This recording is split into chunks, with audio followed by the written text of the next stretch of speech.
বন্ধুরা, চলে আসলাম রান্না করতে রান্নাঘরে। আজকে আমার রান্না হবে, বহুত দিন সরাসরি ডাইরেক্ট ভয়েস দেই না, এর জন্য হয়তো একটু সমস্যা হয়ে যাবে। তো বন্ধুরা দেখো, আমি এখানে 2 কেজি পুঁইশাক আনছিল। তো ভাবছিলাম 2 কেজি পুঁইশাক, এত পুঁইশাক কী করব, রেখে দিলে নষ্ট হয়ে যাবে, আর ফেলে তো দেওয়া যাবে না, ফেলে জিনিস নষ্ট করা ঠিক না। এর জন্য দেখো, এখানে আমি পুঁইশাকগুলিকে কুচি কুচি করে নিয়েছি। পুঁইশাকের ডাঁটাগুলিও আমি নিয়ে নিলাম, ডাঁটাগুলিকে আঁশ ছাড়িয়ে নিলাম, আঁশ ছাড়িয়ে ছোটো ছোটো টুকরো করে কেটে নিলাম। আর এখানে দেখো, এগুলো একটু ঝোল করে রান্না করব, আর এটা ভাজি করব। এখানে দেখো, আমি ইলিশ মাছ নিছি। এখানে দেখো, যেটা ভাজি করব, চিংড়ি মাছ দিয়ে ভাজি করব। পেঁয়াজ কেটে নিছি, এখানে ভাজির জন্য রসুন কেটে নিছি, মরিচ, পেঁয়াজ, রসুন, মরিচ, চিংড়ি মাছ, ইলিশ মাছ আর পুঁই শাক, একটা হবে ভাজি আর একটা হবে রান্না। চলো তাহলে রান্নাটা শুরু করি। এখানে দেখো, কড়াই দিয়ে দিচ্ছি। এবার চুলায় আমি কড়াই বসিয়ে দিলাম। এখন দিয়ে দিচ্ছি তেল। আগে আমি ইলিশ মাছ আর পুঁই শাকটা রান্না করে নেব। তেলটা গরম হয়ে গেলে দিয়ে দিচ্ছি পেঁয়াজ, পরিমাণ মতো কাঁচামরিচ দেব। যে যেমন ঝাল খেতে পছন্দ করবে সে সেভাবে দেবে। তো আমরা একটু, যেহেতু শাকে ঝাল একটু বেশি দিতে হয়, তাহলেই টেস্টি হয়। দিয়ে দিলাম রসুন, থেতো করে নিছি। থেতো করা রসুনটা, পরিমাণ মতো লবণ দিয়ে দেব। এখানে আমি মাছগুলিও দিয়ে দিচ্ছি। হলুদটাও আমি পরিমাণ মতো দিয়ে দিলাম। এখন মাছগুলিকে কষিয়ে নেব। কষিয়ে নিয়ে মাছগুলি আমি তুলে রেখে দেব, তা নাহলে মাছগুলি ভেঙে যেতে পারে, এর জন্য।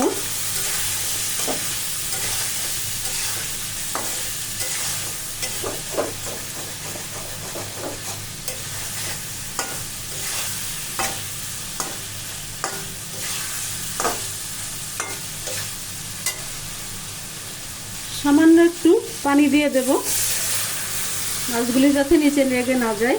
এই কড়াইটায় আবার একটু লেগে যায়। একটু জাল হলে মাছগুলি আমি তুলে নেব।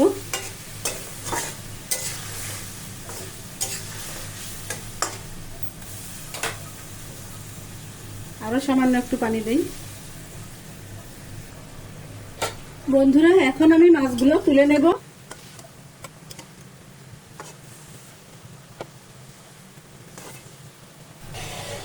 বন্ধুরা, আমি অফ ক্যামেরায় সবগুলি মাছ তুলে নিছি। এখন পুঁই শাকগুলি দিয়ে দেব। পুঁই শাকগুলো দিয়ে ভালো করে কষাবো।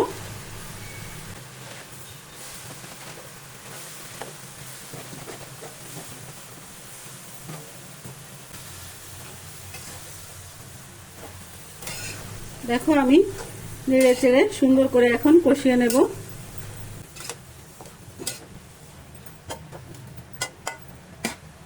বন্ধুরা, এখন আমি ঢাকা দিয়ে দেব। ঢাকা দিয়ে কিছুক্ষণ সিদ্ধ হোক, তারপরে কিছুক্ষণ পরে আসছি। বন্ধুরা, ঢাকনাটা তুলে নিচ্ছি, একটু নেড়ে দেব। তারপর প্রয়োজন মতো ঝোলের পানি দেব।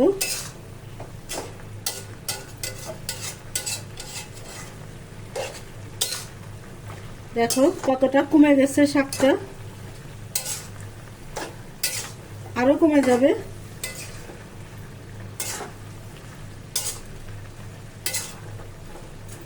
এখন ভালো করে নেড়ে চেড়ে মিশিয়ে দিয়ে তারপরে আমি মাছগুলি দিয়ে দেব।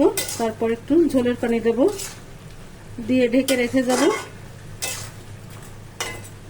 একদম সহজ রান্না, যে কেউ রান্না করতে পারে এটা।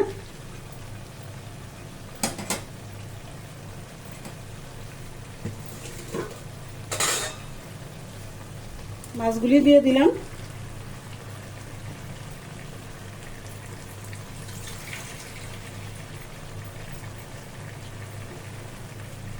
গামলাটা ধুয়ে একটু পানি দিলাম।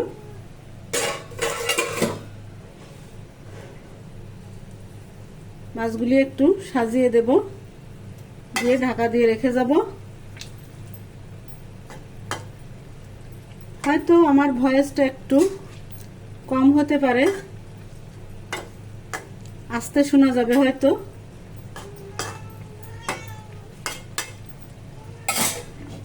এখন আবারও ঢাকা দিয়ে দিলাম।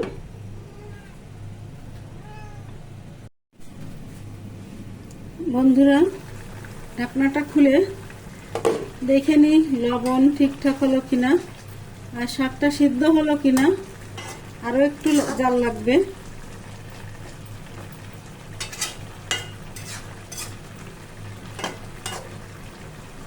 লবণ চেখে দেখি। বন্ধুরা, লবণ ঠিকঠাক আছে।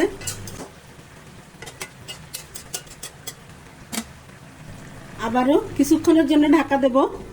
এখন আর একটু সিদ্ধ হবে, আর ঝোলটাও কিছুটা কমবে।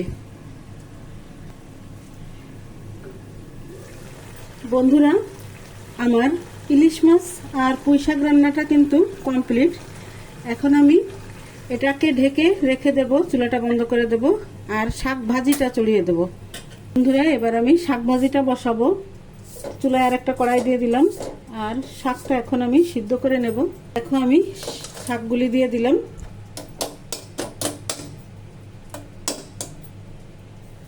লবণটা এখন আমি কমই দিলাম, যদি প্রয়োজন হয় পরে দেব।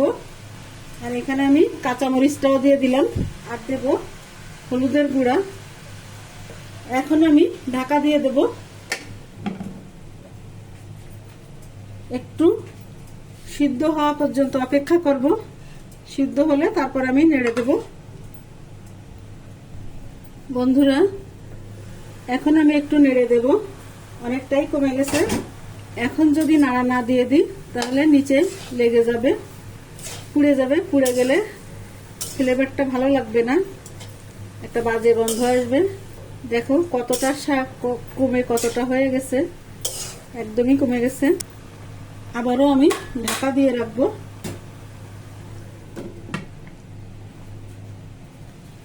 বন্ধুরা, আবারও একটু নেড়ে দেব।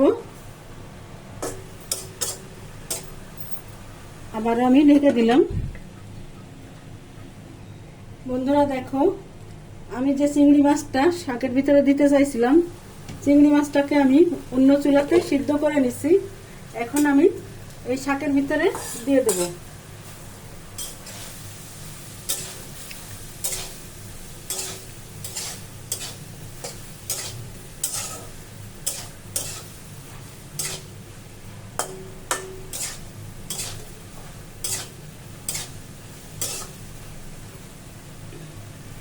বন্ধুরা, শাকটা কিন্তু আমার সিদ্ধ হয়ে গেছে। এখন আমি শাকটাকে বাগার দেব। তো এখন শাকটাকে আমি অন্য একটি পাত্রে তুলে নেব। তারপর কড়াইটা ধুয়ে এই কড়াইতেই আমি বাগার দেব। দেখো বন্ধুরা, আমি কড়াইটা ধুয়ে নিয়ে আসলাম। কড়াইটা গরম হয়ে গেলে তারপর আমি তেল দেব। কড়াইটা গরম হয়ে গেছে, এখন তেল দিয়ে দিচ্ছি। আর দিয়ে দেব একটু জিরে, আর হচ্ছে 3টা শুকনো মরিচ ফোড়নের জন্য।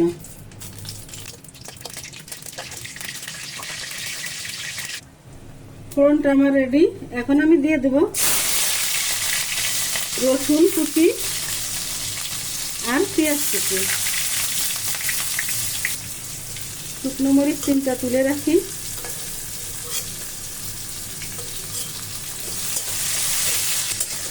এখন পেঁয়াজ রসুনটাকে একটু বাদামি করে ভেজে নেব, লালচে ভাব হবে। তারপর আমি সিদ্ধ করে রাখা পুঁই শাকগুলি এর ভিতরে দিয়ে দেব। দেখো, আমার পেঁয়াজ রসুন কিন্তু সুন্দর একটা কালার চলে আসছে। এখন আমি সিদ্ধ করে, এই যে দেখো সিদ্ধ করে রাখা এই পুঁই শাকটা এখন এর ভিতরে দিয়ে দেব।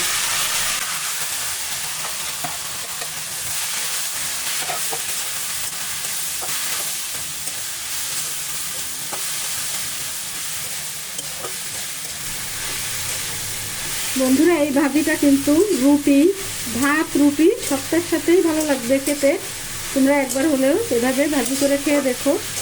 রুটির সাথেও খেতে পারো, পরোটার সাথেও খেতে পারো। খুবই মজা, খুবই টেস্টি হবে।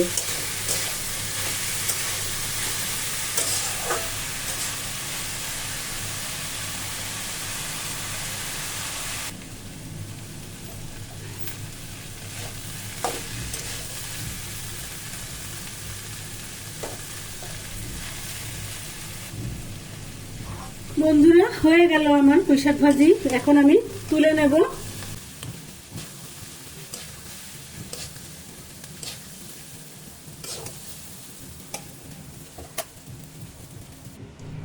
এখানে দেখো আমার 2 রকমের পুঁইশাকই রেডি।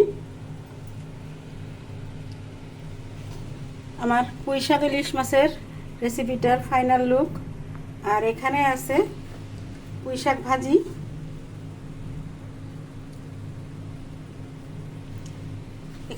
পুঁইশাক ইলিশ মাছ। তো আমার পুঁইশাক ইলিশ মাছ আর পুঁইশাক ভাজির ফাইনাল লুক তোমাদেরকে দেখিয়ে দিলাম।